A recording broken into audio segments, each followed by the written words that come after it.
Hey there YouTube, it's Darren. I'm in my shop today and we're going to be doing some RV stabilization, and we're going to be working, I'm going to show you how to make a homemade Valterra stabilizer. And we got this new camper, a Grand Design 2150 RB Imagine, and it actually is farther off the ground than our old camper was. So we noticed that right away it wasn't as stable with just the jacks down. So we've started doing some experimenting, and over here I'll show you. I bought a Valterra stabilizer and it works good. I'm not complaining about the Valterra, it works really good.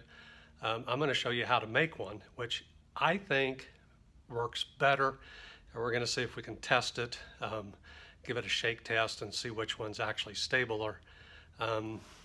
This one we got at Camping World. I think I got it for like 42 bucks. I've seen them on Amazon for 48.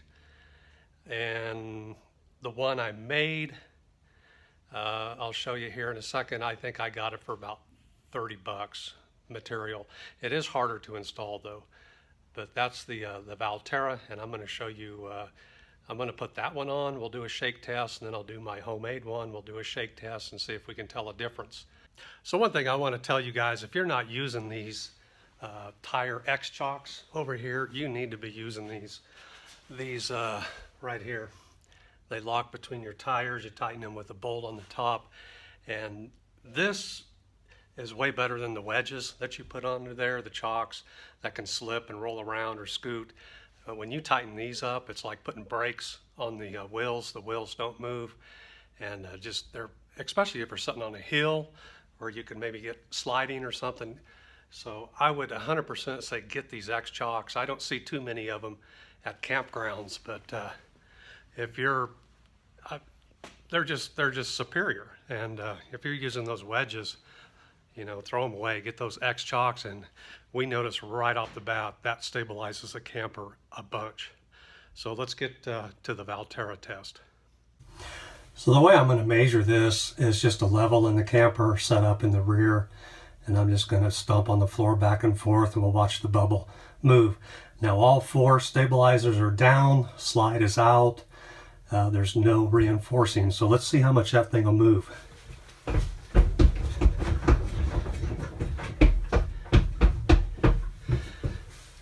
It moved quite a bit, so let's start reinforcing and seeing if we can stabilize this. Okay, so let's install the Valterra. First of all, this is adjustable.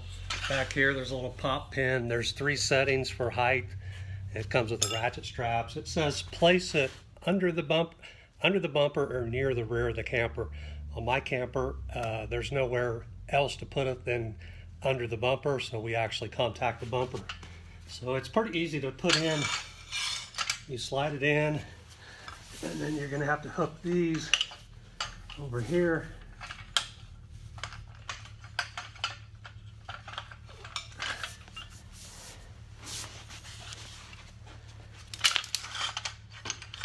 Hook that, and then I'm going to raise it up a little bit because it's going to raise when I tighten the ratchet strap.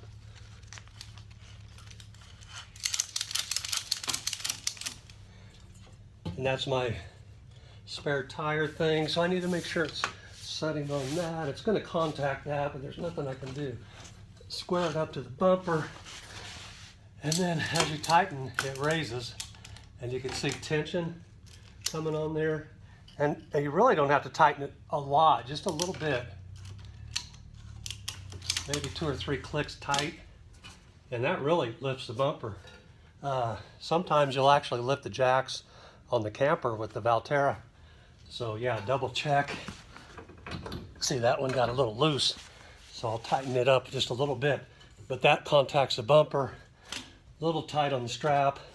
And then one other thing, it said your angle needs to be a 45 degree or 60.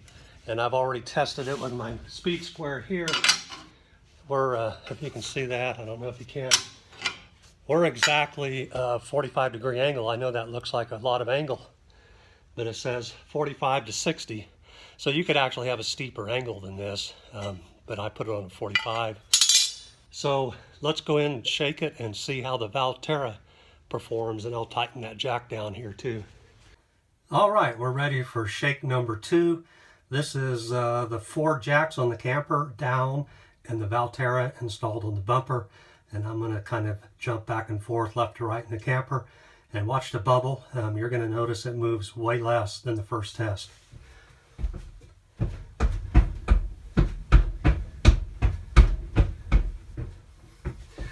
So you've obviously seen the bubble was moving less, and me personally in the camper, I could really tell a difference.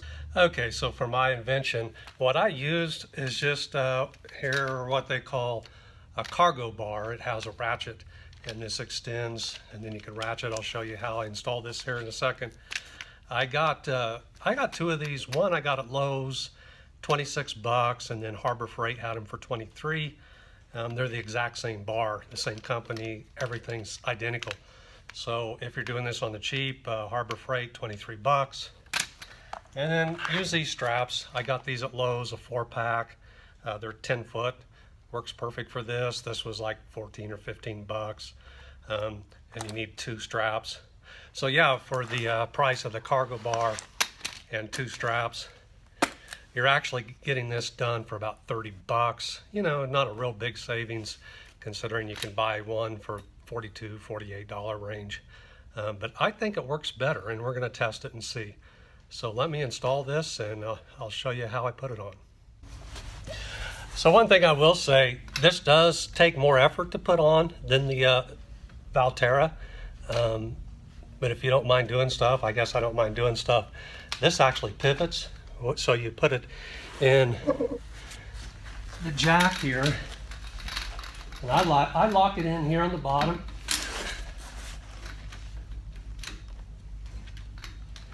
Extend that.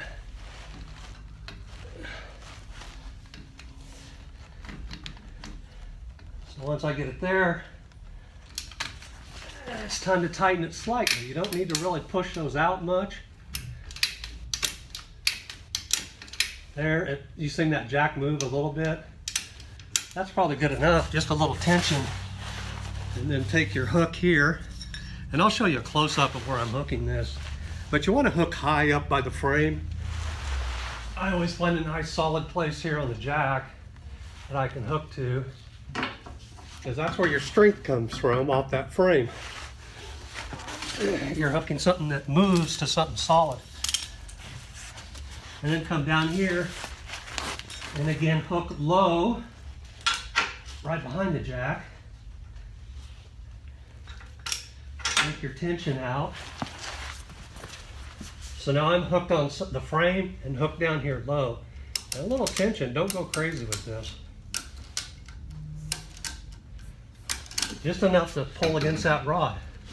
So at this point you have the rod pulling in, or the rod is pushing out, and the straps are pulling in. So you have a push-pull. It's working with each other to make this stronger. And again, repeat the second side. Take the other end, and I'm going to hook this up solid next to the frame. It don't do any good to hook this where it's not, if it's not solid where you're hooking. You want to hook where it's solid, which is up high where the frame or the jack screws to the frame. And then you come down here, hook to the jack on the low side. And I'll be honest, folks, this is a lot more work than the traditional Valterra. I'm not trying to say this isn't more work, it is. So just watch your tension, don't go crazy. You're not trying to pull the jack out, but just make it nice and tight. And that's nice and tight. I don't even know if that ratchet rod, that's pretty tight. Tight. And I mean, you don't want to like damage your jacks. So this is it. Tight, 2 straps tight, X'd. That's tight. Hook solid to the frame. Down here where the jack traditionally moves, you just get you get it strengthened by pushing and pulling, and those two tighten up together. So let's go in and give it the shake test, and we'll see how good this works. All right, we're ready for test number 3. This will be my homemade Valterra system with the cargo bar and the 2 straps. And I'm going to just walk around like you normally would walk around in a camper, and then I'll jump back and forth. You know, you'll hear my feet pounding. But I want to show you that the bubble probably doesn't hardly move just with casual normal walking. So here's casual normal walking. From side to side on the camper, one side. I'm walking back and forth, left to right on the camper. You'll see hardly any movement, just a little vibration. It's just normal foot traffic. Okay, so now I want to actually do the jump back and forth test and really put some weight on.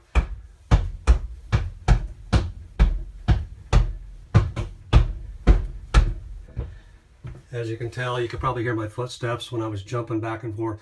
But when you watch that bubble when I was just, you know, normal walking left to right in the camper and around, it was hardly moving. So yeah, that system does really strengthen up the camper.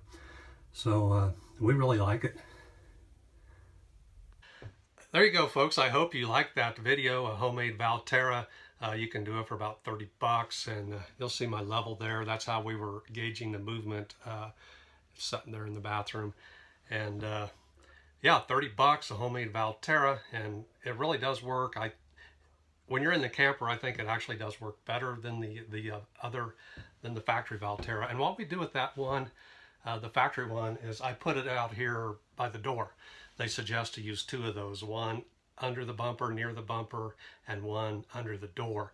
So I still use the one I bought. I put it under the door. I do my homemade one on the back.